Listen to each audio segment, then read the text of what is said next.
The Singapore court has discovered that there are at least 3 other corporate entities with identical or almost identical names to Aabar Investments PJS. Aabar is a subsidiary of the International Petroleum Investment Company or IPIC, which is currently involved in a legal battle with 1MDB.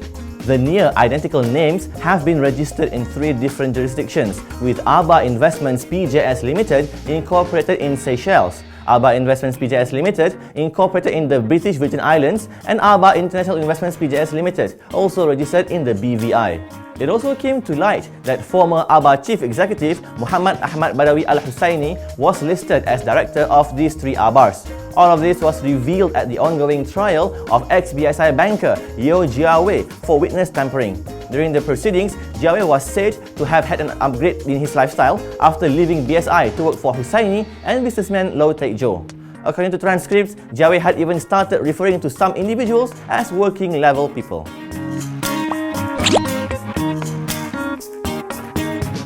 DAP MP Tony Phua says 1MDB's financial statements for FY 2013 and 14 must be re-audited.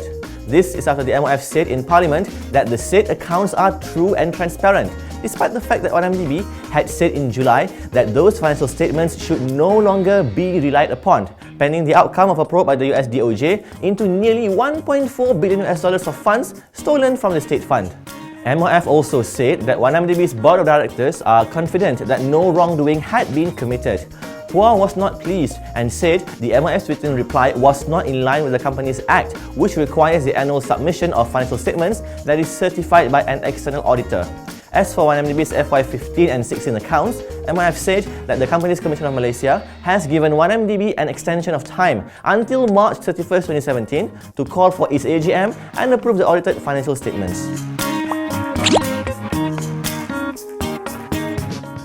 Titijaya Land Berhad and China Railway Engineering Limited will take on a mixed development project at Embassy Row in Jalan Ampang, Kuala Lumpur.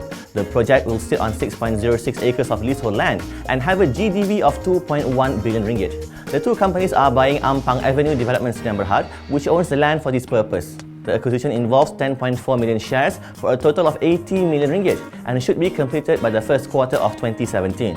Under the JV, Titijaya will take the lead on sales, marketing and the like, while CREC will be in charge of day-to-day matters related to construction operations.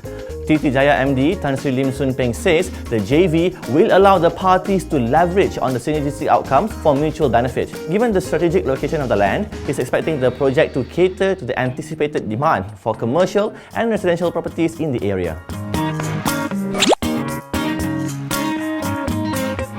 Malaysia's latest move to buy 4 littoral munition ships from China will cost not more than 1 billion ringgit, says Defence Minister Datuk Seri Hishamuddin Hussein.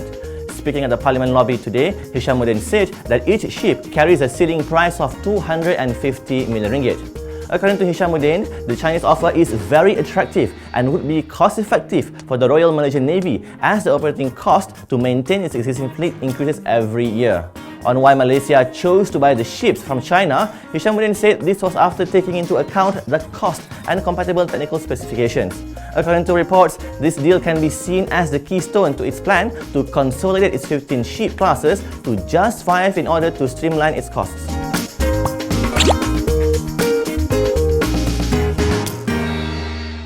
It's a good quarter for Hartalega Holdings Berhad, the biggest nitrile glove producer in the country. Net profit for the second quarter jumped 18% to 71.2 million ringgit, while revenue climbed 15% to 437 million ringgit thanks to a 26.7% jump in sales volume. Hartalega's solid earnings were boosted by continuous expansion in production capacity in order to meet increasing demand. Going forward, Hartalega said the global demand for nitrile rubber gloves will continue to register a healthy growth rate as consumers switch from latex gloves. The glove maker plans to continue expanding its production capacity to up the output by 28.5 billion pieces to 42 billion pieces per year.